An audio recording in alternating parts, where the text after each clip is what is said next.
जी, मणिपुर में राष्ट्रपति शासन लागू हो गया है। कुछ दिन पहले बीरेंद्र सिंह वहाँ के मुख्यमंत्री के पद से इस्तीफा दिया था और अब राष्ट्रपति शासन, क्या कुछ माना जाए इस डेवलपमेंट को? देखिए, मणिपुर में राष्ट्रपति शासन लगाने की मांग हम लोग पिछले 20 महीनों से कर रहे थे। हम लोग ये कह रहे थे कि वहां के जो मुख्यमंत्री हैं भाजपा के वीरेंद्र सिंह, उन्हें शासन चलाने का शऊर नहीं है।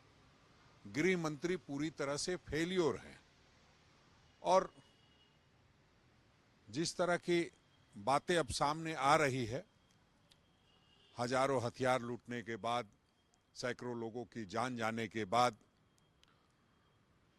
हजारों लोगों के विस्थापित होने के बाद, और जब ये लगा कि कांग्रेस नो कॉन्फिडेंस मोशन लाने वाली है, तो उससे एक दिन पहले इन लोगों ने एन वीरेंद्र सिंह से इस्तीफा लेकर के राष्ट्रपति शासन लगाने का काम किया, या यूं कह सकते हैं कि भारतीय जनता पार्टी का इनडायरेक्ट शासन वहां पर लाने का काम किया है।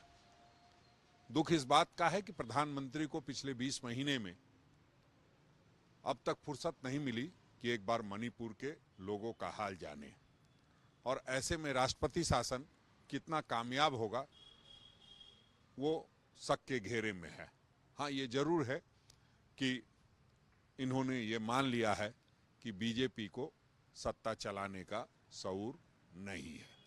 बीजेपी नेता हैं संबित पात्रा, उनका आगे भी बयान आया है। उन्होंने मणिपुर के स्थिति बताया है कि जब भारत की राष्ट्रपति चाहेंगी तो उसमें इलेक्टेड गवर्नमेंट की तरफ से फिर से नुमाइंदगी की जाएगी, यानी सरकार रिस्टोर होगी।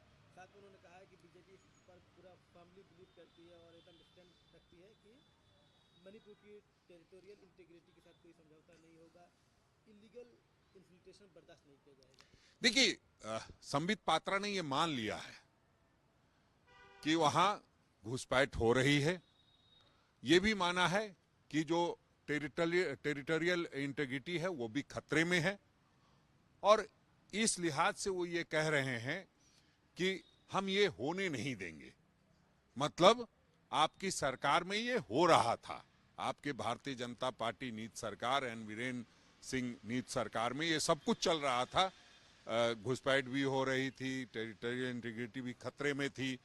तो हम समझते हैं उन्होंने इस बात को माना। और दूसरी बात उन्होंने जो कही है कि राष्ट्रपति महोदया जब चाहेंगी तो फिर उनकी सरकार बनेगी, तो ये बात सही हो गई कि सरकार गिरने का खतरा था, नो कॉन्फिडेंस मोशन आने वाला था, तो इसलिए सरकार में जो एक असहमति बनी हुई थी, लोगों में एक जो नाराजगी थी, उसको ठीक करके फिर से ही एक बार सत्ता हथियाने का प्रयास करेंगे, जो हम नहीं होने देंगे।